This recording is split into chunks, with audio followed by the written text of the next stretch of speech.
नमस्कार. आपण पाहत आहात जनजागृती लाईव्ह न्यूज. उमरखेड तालुक्यातील बिटरगाव पोलीस स्टेशन हद्दीत अज्ञात इसमाचा पोत्यात बांधून असलेला मृतदेह आढळला.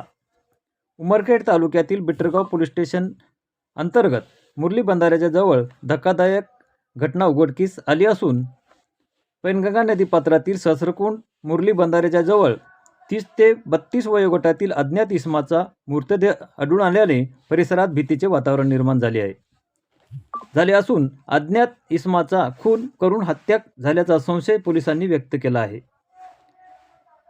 पुढील तपास उमरखेडचे उपविभागीय अधिकारी हनुमंत गायकवाड यांच्या मार्गदर्शनात बिटरगाव पोलीस स्टेशनचे ठाणेदार पांडुरंग शिंदे हे करीत आहेत.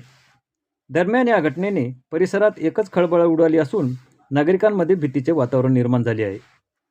तेव्हा पोलीस लवकरात लवकर या घटनेचा तपास करून अज्ञात आरोपीच्या मुसक्या आवळतील अशी चर्चा परिसरातील लोकांमध्ये होत आहे. वरील बातमीचा आढावा घेतला आहे आमचे मुख्य संपादक राजेश कदम यांनी.